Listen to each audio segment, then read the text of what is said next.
yang meningkat di Amerika Serikat diperkirakan dalam hal ini akan mendorong penurunan dari kebijakan suku bunga Bank Sentral Amerika atau sering dikenal dengan fund rate yang lebih cepat dari proyeksi sebelumnya.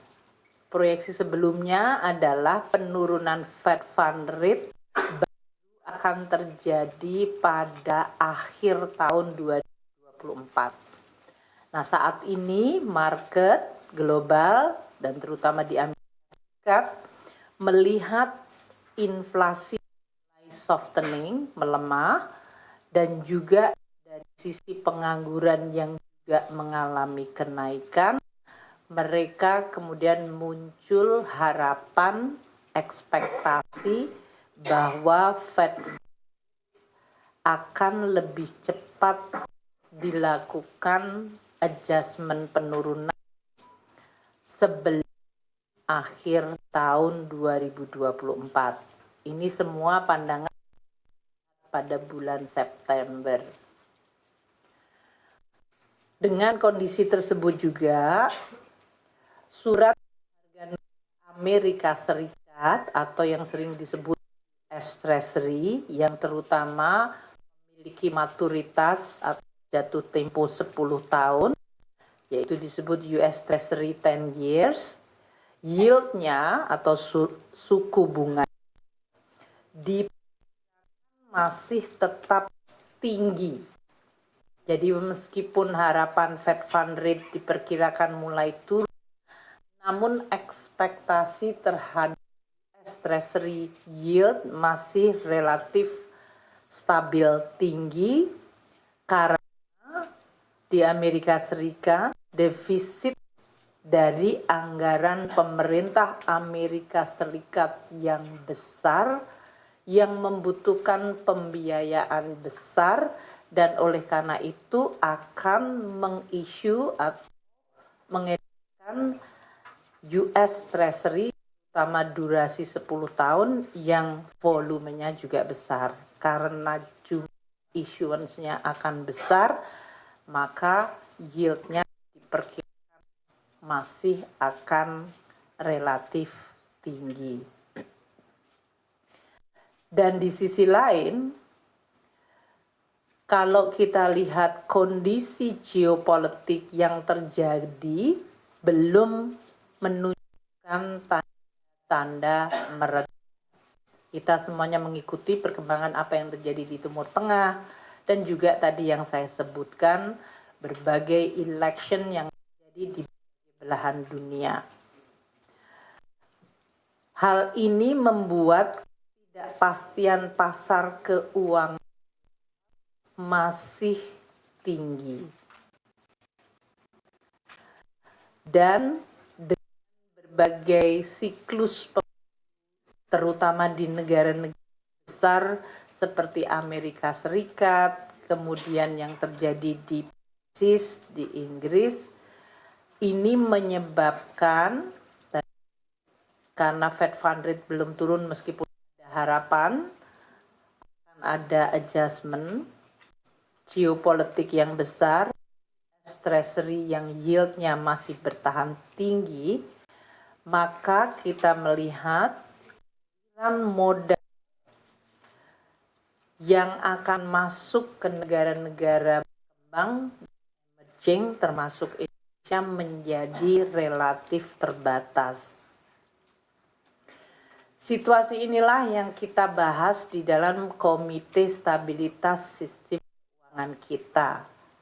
Karena ini membutuhkan respons kebijakan dari kami berempat, baik dari sisi fiskal di Kementerian Keuangan, moneter di Bank Indonesia, OJK dari sisi pengawasan regulasi sektor keuangan, dan LPS sebagai lembaga penjamin simpanan perlu makin mempererat koordinasi dan sinkronisasi kebijakan untuk merespons situasi yang masih sangat meningkat resikonya untuk memitigasi dampak negatif dari rambatan ketidakpastian global tersebut terhadap perekonomian Indonesia.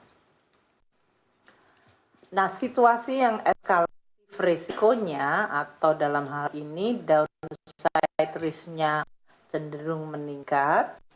Alhamdulillah, kalau kita lihat perekonomian Indonesia sampai dengan triwulan 1 menunjukkan kinerja yang baik. Pertumbuhan ekonomi triwulan kedua tahun 2024, kalau triwulan 1 itu 5,11 yang disampaikan oleh BPS. Kami memperkirakan untuk triwulan kedua, berarti antara April, Mei, Juni yang sudah selesai, akan tumbuh di 5,0% atau sedikit di atas 5% year on year. Apa faktor yang mempengaruhi pertumbuhan ekonomi kuartal 1 yang 5,11? Kita semuanya sudah mengetahui, yaitu konsumsi masih terjaga dengan baik dan investasi yang mulai pick up. Untuk outlook 2022, kita perkirakan konsumsi rumah tangga dan investasi masih menjadi faktor yang memberikan kontribusi yang baik. Ekspor kita untuk barang diperkirakan meningkat, terutama ini Q2 ya, untuk ekspor produksi manufaktur dan ekspor pertambangan, terutama kedua tujuan negara emerging yang sekarang memiliki peran makin besar, yaitu India dan Tiongkok. Kedua negara ini merupakan mitra dagang utama Indonesia, dan kita diuntungkan bahwa memiliki pertumbuhan ekonomi yang sehat dan relatif tinggi. Kedepan kita melihat peningkatan aktivitas perekonomian domestik masih akan berlanjut hingga akhir tahun 2024. Tentu perlu dijaga karena kita memperkirakan perkiraan itu juga harus terus didukung langkah-langkah untuk menjaga. Oleh karena itu, untuk kita dari fiskal, kebijakan untuk pelaksanaan APBN 2024, terutama dari sisi belanja pemerintah, terus difokuskan untuk menjaga stabilitas harga, karena tadi akan sangat-sangat menentukan daya beli masyarakat. Dan dari sisi tadi konsumsi penting di dalam pertumbuhan. Kita juga akan terus menjalankan program perlindungan sosial, terutama bagi masyarakat rentan, dan dengan demikian kita berharap dampak terhadap daya beli dan konsumsi masyarakat bisa dijaga. Kemudian dari sisi fiskal juga kita lihat pada akhir tahun akan dilakukan penyelenggaraan pilkada serentak, yaitu November 2024. Sama seperti siklus di Februari 2024 ini pasti akan menimbulkan dampak positif terhadap aktivitas belanja. selain belanja penyelenggaraan pilkada itu sendiri, dan itu jumlahnya hampir comparable dengan pemilu, dalam hal ini jumlah yang harus dilakukan baik untuk KPU dan Bawaslu untuk menyelenggarakan pilkada serentak di seluruh Indonesia. Juga aktivitas konsumsi diperkirakan juga akan mendapatkan imbas positif. Di sisi investasi, dari sisi domestic factor, kita juga masih memperkirakan kegiatan investasi menguat sejalan dengan penyelesaian berbagai proyek-proyek nasional seperti infrastruktur, yang ini saya lihat akselerasi untuk penyelesaiannya memang terus terjaga, dan juga investasi dari sektor swasta. Jadi dalam hal ini PMDN, PMA, dan nanti juga mungkin dari Pak Gubernur maupun Pak Mahendra menyampaikan investasi swasta yang dibiayai oleh sektor keuangan baik bank maupun capital market.